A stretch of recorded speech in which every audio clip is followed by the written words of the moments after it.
Good morning. My name is Will Turner. I'm one of the pastors here at King's Cross. And as I was studying this passage this week, a lot of clothing references, right? And I was brought back to a moment that I actually have a lot of fond memories for, but there is some realities and sadness to it too. I've always been fascinated by method actors. I think they are incredibly talented, however, seemingly disturbed they can be at times. But it is always impressive because they don't just put on the costume and play the part, right? They in some ways believe that they are the thing that they are pretending to be. And I've only got to experience this really once. I did do some drama, but I just wasn't the best as a kid. But when I got older, after I graduated college, I got to come home and I was working at a local grade school in my hometown. And every year they do this thing. It's one of those bazillion fundraisers that every grade school does. It's called the Reindeer Run. And every year the superintendent would dress up as Santa and ride the fire truck across the school and play with the kids and run around. Well, this year superintendent got sick. And if any of you know me personally and know my deep, deep affection for the holiday season, there was only one other male in the school, and I jumped at the opportunity to fulfill the shoes.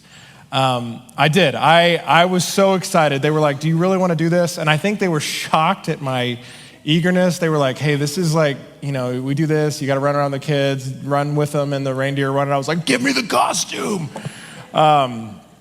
And Kayla graciously played it up big with me. We did the pillow stuffing, we did the eye makeup, we did everything. And I was telling the kids that I work with, get ready for Friday. It was going to be so much fun. And we did it. I rode the fire truck, I got to embody him in, I worked on the accent, I did everything. I even tried to hide. I was 22, so it was I wasn't old. And it was hard to hide all of that, so I just kind of put the glasses. Anyway, but at the end of the day, I'm sitting in the room with one of the students that I'm working with, and I was messing with him and teasing him, and he's like, Mr. Bill, which don't make any jokes about that. That's what they called me if they weren't calling me the professor. Mr.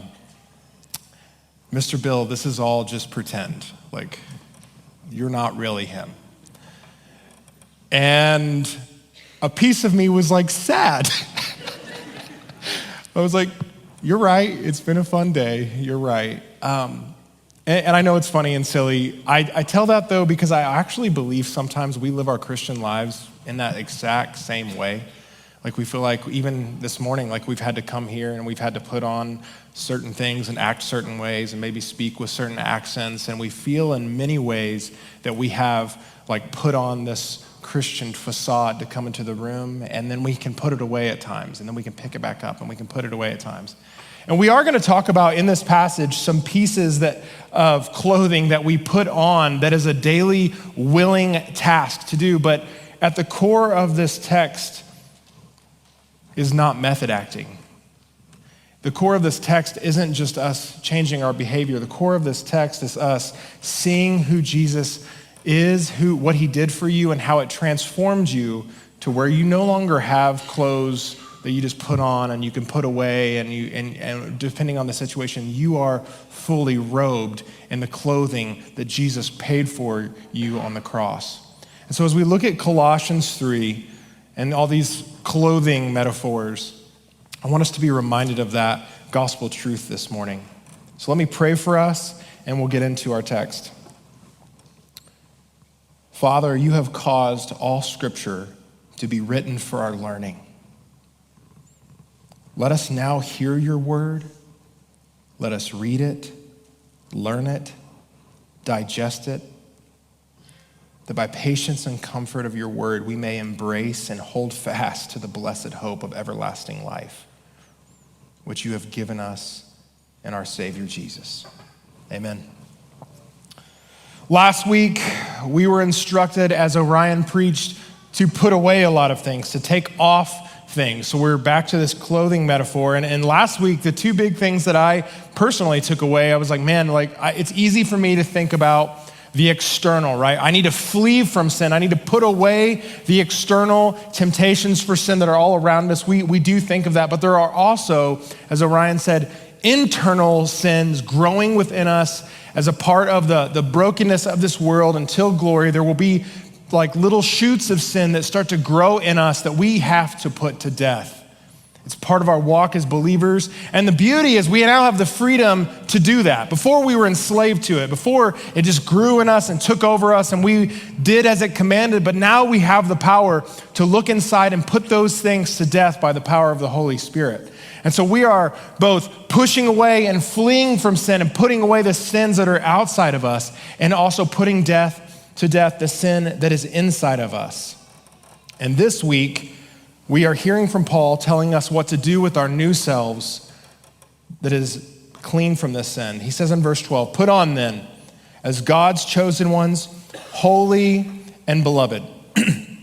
I think it's easy to stop there and to jump into the things that he's telling us to put on. But if we actually don't embrace verse 12, the rest of the stuff in these three verses, which by the way, I only had 2 verses on my first sermon back, and I was like, well, if they're gonna give me 2, I'm gonna preach for a long time on those 2. But Orion graciously gave me 2 more.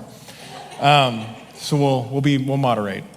Man, I almost lost myself. If we don't embrace verse 12, we will lose the function and the meaning and the purpose of the following verses. Here's why. Because Paul continues in his instruction of what he wants you to put on, but before he gets on to like the behavior modification, that's what it seems like, right? Before he gets into that, he wants you to understand as a follower of Jesus what you are eternally wearing now. It's like, yes, you need to put on these other things, but before you do that, you got to understand what robes you're wearing right now. Right now.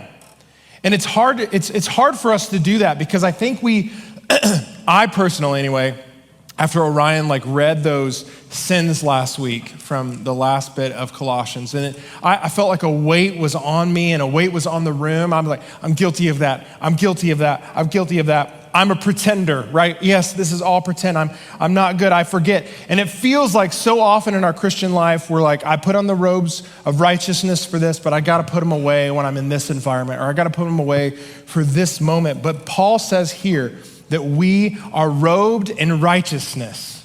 We are robed in righteousness. I feel one of the things that made me think of, if you have ever read or watched Chronicles of Narnia, you have the 4 children at the end of the story who are robed as rulers of Narnia, and it's great. Like they each weren't perfect, right? They messed up, but I, in particular, feel a lot like Edmund at the end of that, where Edmund's standing in front of the Narnians, and he looks out at them, and I just can't help but think like, man, just a few chapters ago, he betrayed everyone he is now ruling.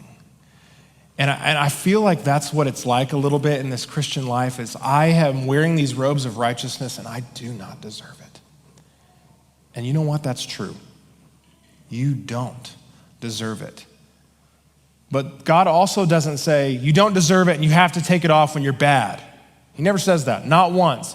In fact, look at the 3 things that he calls you right here in verse 12. He should say, hey, you're dirty, you're gross, you're broken, you're a liar, you're a murderer, you're a thief, you're a cheater. But instead, he calls you these things. 1, God's chosen ones. You are not an accident. God didn't just miss you in the fringes. Our donut order this morning was forgot by Lamar's. Our card was stuck to another card, so we get in, and God doesn't do that to you. He doesn't lose you in the footnotes. You weren't an afterthought. You weren't just an extra or an addition. Before the foundations of the world was laid, he chose you. He chose you. You are God's chosen ones. You matter to God, and he wanted you before your heart had even started beating.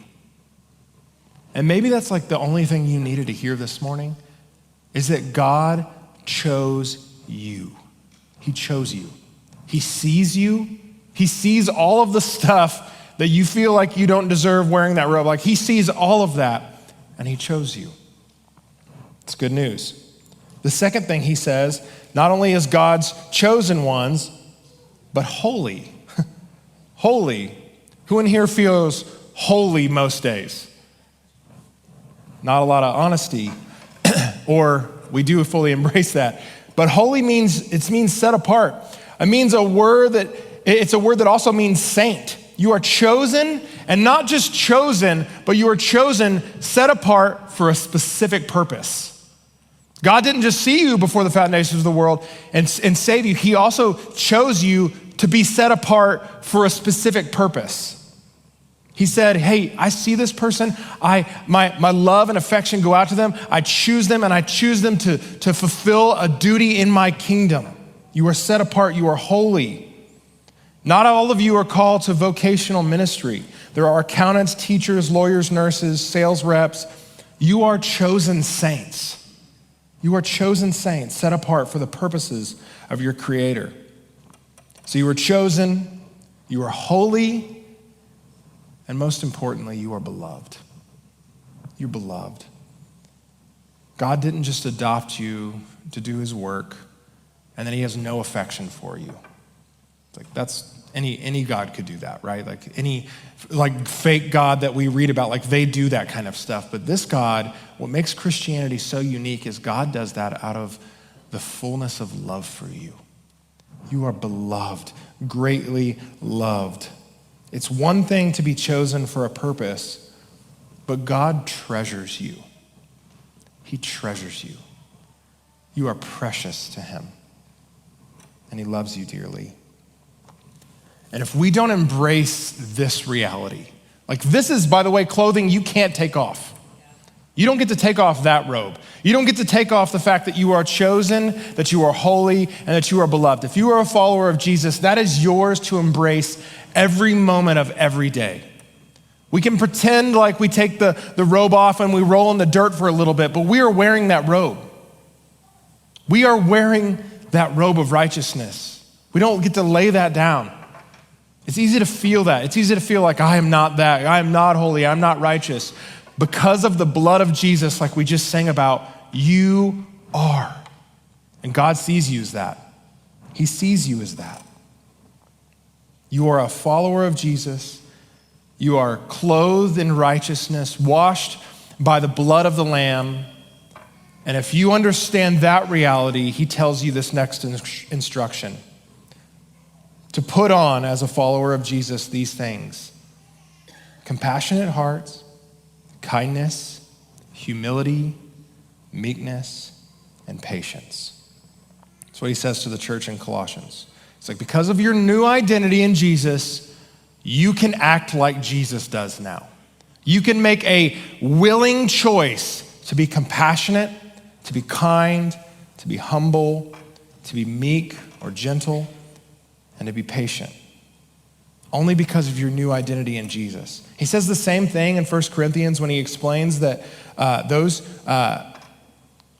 when he explains what love is to the Corinthian church. He's like, hey, all of these things that encompass love, this is only possible because of your new identity in Jesus Christ.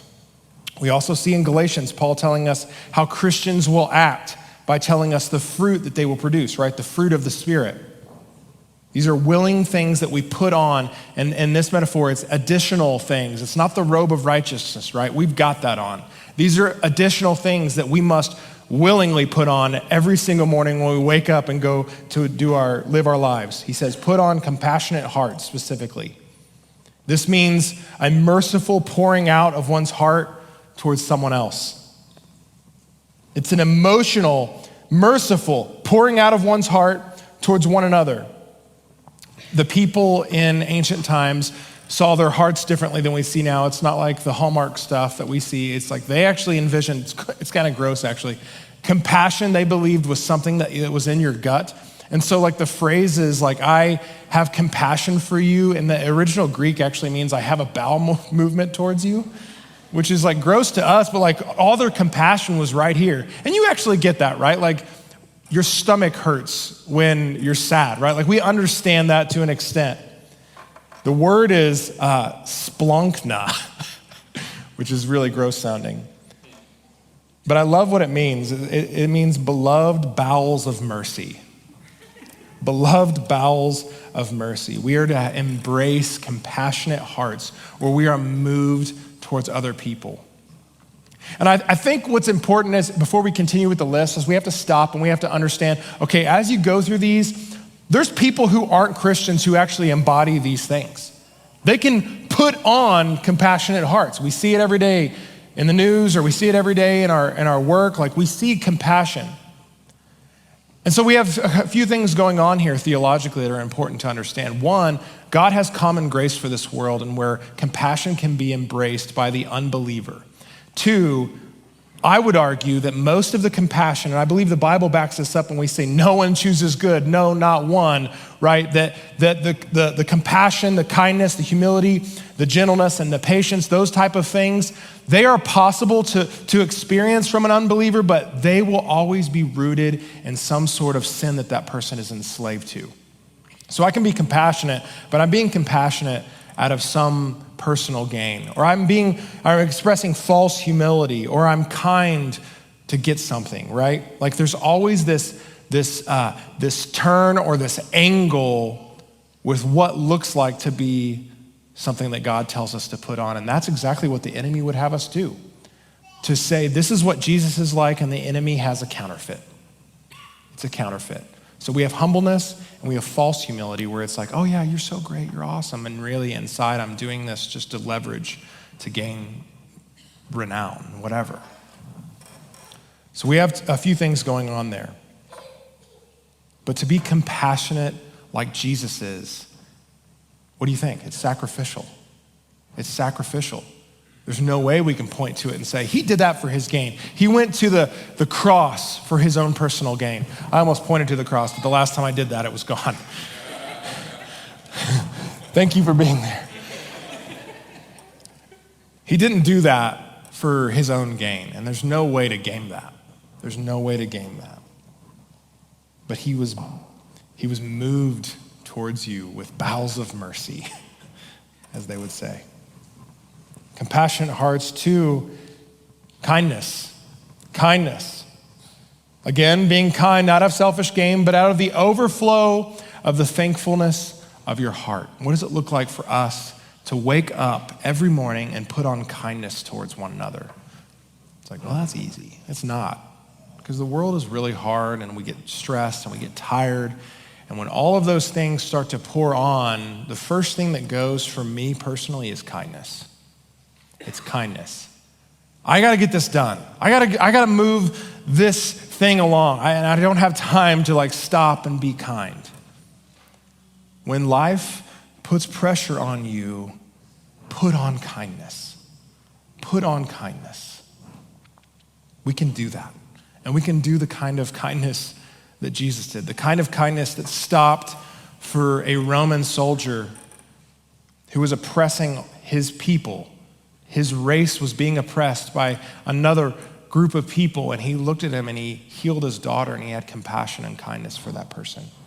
Again, it's a sacrificial kindness that you cannot gain. You can't make up. The next thing is humility. Ask yourself the question this morning, how do you view yourself? If you view yourself as someone who's kind of got it all together, or even last week as we went through the list of sins, you're like, yeah, I moderately have dabbled in those things, and I'm for the most part pretty good. My prayer is actually that the Holy Spirit would remove scales from our eyes this morning and to see how broken we really are collectively.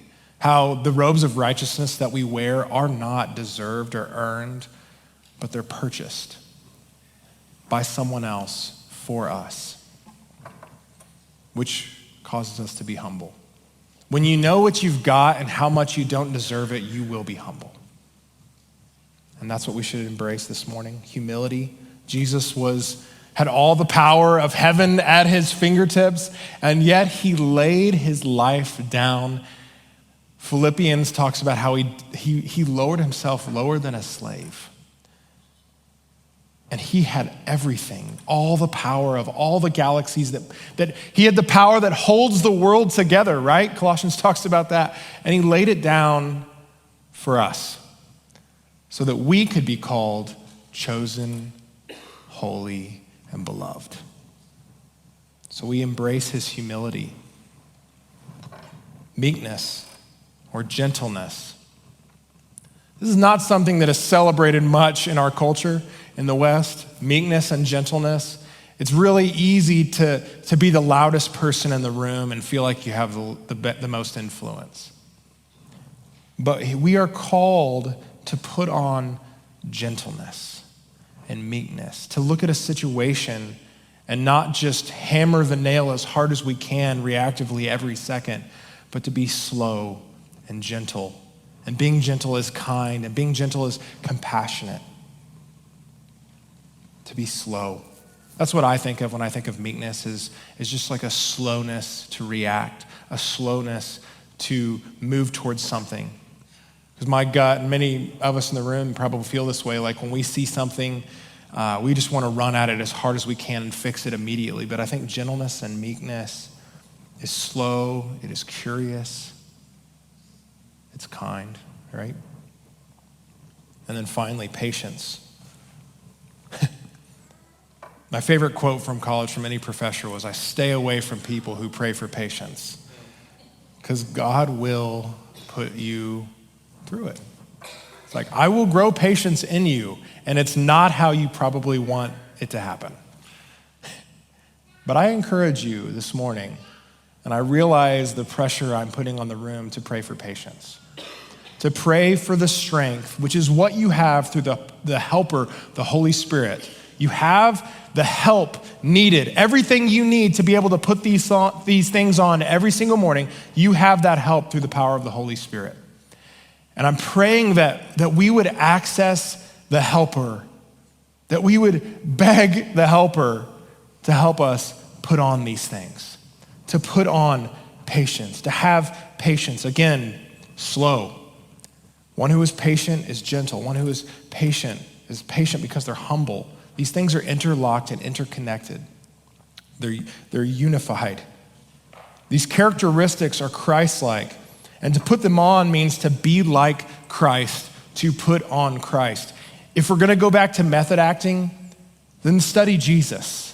Let's embody Jesus. But if we embrace all of the method acting without first embracing the righteousness, we will just be people putting on a show with behavior modification.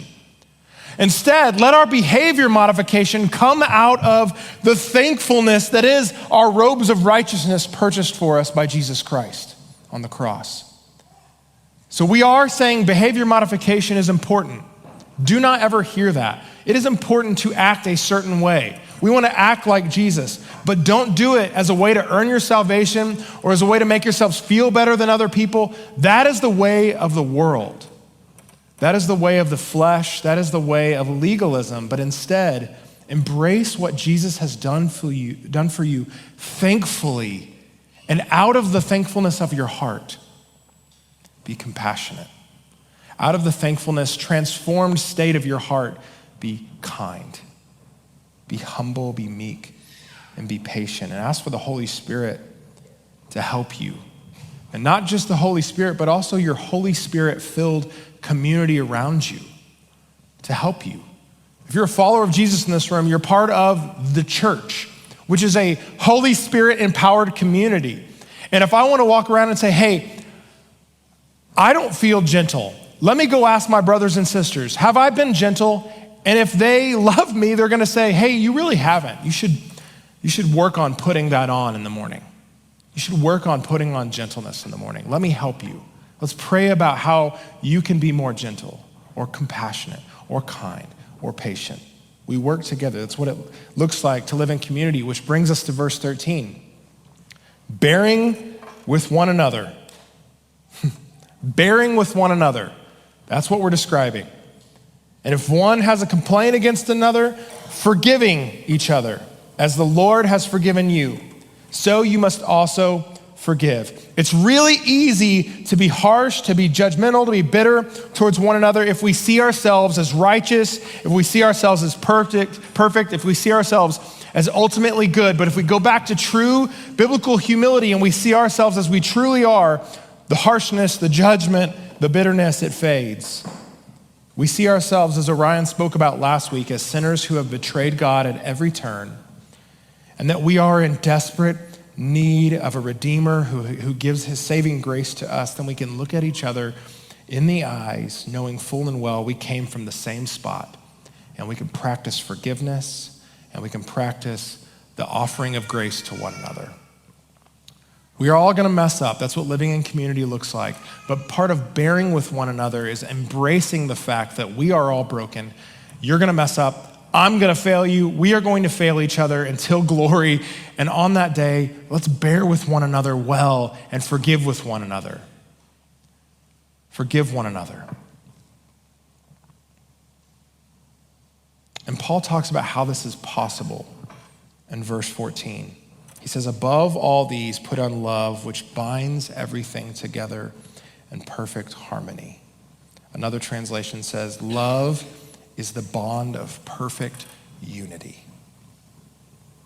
The only reason we can coexist in this room together, and think about this. Across the world, there are churches gathering, and the people that are in them are so vastly different. We encounter each other in coffee and donuts all the time, and I am so overjoyed and amazed at how different every single person in this room is from one another. We really are. There's some that are yeah, we have the same hobby and we like the same thing and we like the Chiefs. Not everybody likes the Chiefs, but we're in the same room together. Not everybody's on the same side of the political spectrum. Not everybody agrees and was raised the same way, and we parent differently. All of these things should rip us into 1,000 pieces. And yet, because of the love of God, we are bound together in perfect unity with one another. Because of love. Because of the love that was poured out for us, because of the love that was poured into us, now we can express that with one another. Did you notice it didn't say kind of good unity? Somehow we have perfect unity with one another because of Jesus Christ. Perfect unity with one another. Love is the thing that binds all of these other things together. If we are truly loving, which by the way, this whole thing is very cyclical. If we are truly loving to one another, what will we be? We will be compassionate, we will be kind, we will be humble, we will be gentle, we will be peaceful with one another. Love is the thing that encompasses all of this. To be loving is to put on Jesus and lean towards one another as Jesus would. That's what love is. When you assemble an outfit, for instance, a suit, you can put on the dress pants, you can put on the shoes, you can put on the watch and the nice shirt or whatever, but it's not a suit unless you have the jacket on. And love is the jacket. If you don't have the jacket, you don't have the suit. If you don't have love, as 1 Corinthians said, all that other stuff is clanging cymbals. It's just noise. But when you have love, all of these things fit together in perfect unity, and you and I do too. We can be a church because of what Jesus did for us. We can exist as a church and disagree and love one another because we are not just disagreeing and fighting, we are disagreeing and being compassionate and meek and gentle and slow and understanding with one another. Only possible because of what Jesus did for us here. Without the connection of love, all these other things are clanging cymbals. We will not have harmony without love. I love what Mark Meynell, the commentator, says. He says, there's no sentimentality here. This is not the kind of love that can be expressed in a cheap greeting card. It can involve great heartache and energy.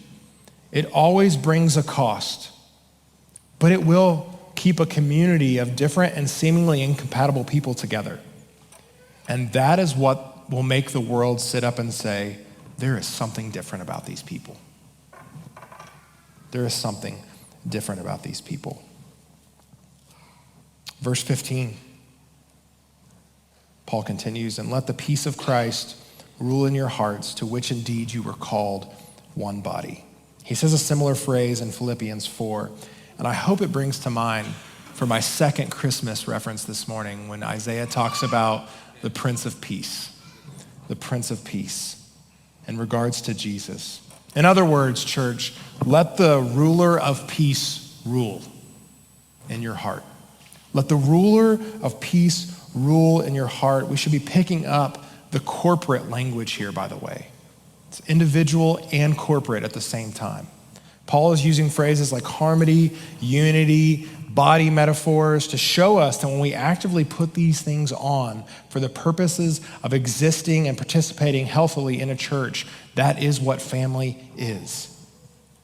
When we wake up in the morning every day, you go through this mantra. This is something that I try to journal, which you want to talk about like pretending, trying to figure out like behaviors of being a Christian. I'm a terrible journaler, and the entire time I was on sabbatical, I was dedicated to it, and every morning I open my journal and I'd feel like I am a fraud, like I am not disciplined at this, I am so bad at this. And I work at it, and I work at it, and I work at it. And part of that is what putting on these things is. Orion talked about this last week. It may feel like when you put on these things, sometimes it feels like fake. When we read the words on the screen on Sunday morning, sometimes it may feel like, gosh, is this really what I'm praying? But my prayer in those moments as we do these rituals is that we would learn to love them, that we would be actually method acting as Jesus. Not saying you have to journal to method act as Jesus, but I will say it's profoundly helpful. We make a choice every morning when we wake up because of the Holy Spirit's power that you can make that choice. You are no longer enslaved to the sin that is growing in you and the sin that is coming outside of you to be kind, compassionate, humble, gentle, and peaceful. And we do this with unity with our brothers and sisters in the local church. And we do it to show the world that we are a different people. We are God's undeserving children, set apart, chosen for a purpose, and loved by God. And if we can wake up in that reality every day, if we wake up and put on the robe, put on all the things that God calls us to, because we already have the robe of righteousness on, and we understand that that robe of righteousness was purchased for us by the blood of Jesus and his resurrection, that will produce in us thankfulness. Which is how Paul ends this tiny section. It is not a punctuation mark. It is a keystone. He says, not a sentence in English, by the way, for English teachers, and be thankful, capital A, period. And be thankful. It's not an afterthought either. Because out of thankfulness for what Jesus did for us, that's what causes us to worship. Out of thankfulness for what Jesus did for us, that's what causes us to want to put on the things every morning. To put on kindness. I can put on kindness because I'm so thankful for what Jesus did for me. I can put on compassion because I see what Jesus did for me, the torture that he went through, that he laid down his life on the cross. I look at what he did for me and that he purchased for me the title of chosen, holy, beloved son. And out of that thankfulness produces kindness, compassion, humility, gentleness, patience.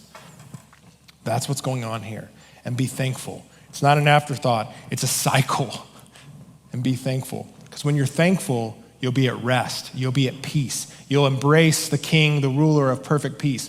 When you're thankful, this is an actual study. And we have mentioned this several times from the pulpit before, but I want to mention it again because I think it's crucial. The brain, this is non-Christian scientists, by the way, the brain cannot be thankful and anxious at the same time. It's impossible. The brain cannot be thankful to express gratitude and be worrisome at the same time. It's not in our chemical makeup to be able to do that. And so as we increase in thankfulness, we increase in rest and peace. It's how you let peace rule. I think maybe every sermon should be just punctuated by that phrase, and be thankful. And be thankful. Paul seems to do it a lot. And so if you're in the room today and you are a believer, I ask you to do two things. One, remember the robes of righteousness that you were clothed in. Don't for a second let the enemy tell you the lie that you are dirty and broken, because that has been paid for once and for all. It's not you anymore. It's not your story anymore. You have a greater story. So don't ever let the enemy tell you that lie. But also don't let the enemy tell you the lie that you don't have to put on kindness every day. Jesus paid for my sins. I can do whatever I want now. Because Paul talks about that. He's like, it's no good. If you read Romans, it's not cheap grace. I want us to embody as a church putting on these things together in community, to understanding our place in Jesus, yes, and then putting on these things together. And it's gonna take work. It takes work to do this together. But if we do this work together, understanding all of it is out of the overflow of love for one another, we have perfect unity with one another. That's beautiful. And if you're in the room today and you're a skeptic, I want you to go back and hear about those robes of righteousness that we're talking about. Those can be yours for nothing. For nothing on your part anyway. It's been paid for. And this day, you can sit in these pews as a member of this perfect family by believing in Jesus, confessing with your mouth that you have sinned, and believing him in your heart that he has died and was resurrected and has saved you. The Holy Spirit washes your heart clean, and you are in this family robed in righteousness. One of my favorite parables, and this is where we'll end, is the wedding feast. And in that parable, he's talking about the Pharisees and those that were following him, all the sinners that were following Jesus. And he tells this parable about how a groom sends out invitations to all of his friends in the city. And when we know this from history, when a rich king would do this, those that he invites to the wedding, he actually provides the robes to wear to the wedding. He sends out the robes. He's like, come join me in my wedding, celebrate with me, and put on these robes. And we know tragically that the Pharisees, the religious rulers, didn't do that, right? They rejected him. They said, no, we're not gonna do that. And Jesus finishes the parable by saying, and so the king went out into the street and invited everyone else to the wedding. I love that parable. And if you're in this room today and you're a skeptic and you're just like, I don't know about this, know that Jesus is coming out into the street. He's got his robe for you, and he wants to clothe you in righteousness so that when God looks at you, he sees Jesus. That can be your identity today. Let's pray. Father, thank you so much for your grace. Thank you for your mercy and forgiveness. Thank you for the way that you have loved us and that you gave us the ability to be free from sin. And so, God, I ask that we would experience that freedom this morning, that we would experience that freedom and that we would find the strength by the power of the Holy Spirit to put on the things that we are called to in the new self, to put on the compassion, the kindness, to put on the patience, the gentleness. Give us that strength, Holy Spirit, this morning. And for those of us struggling to realize our adoption as sons, would you be reminding us constantly of that, Lord, that you have paid the price for us? God, for those in the room who don't know you,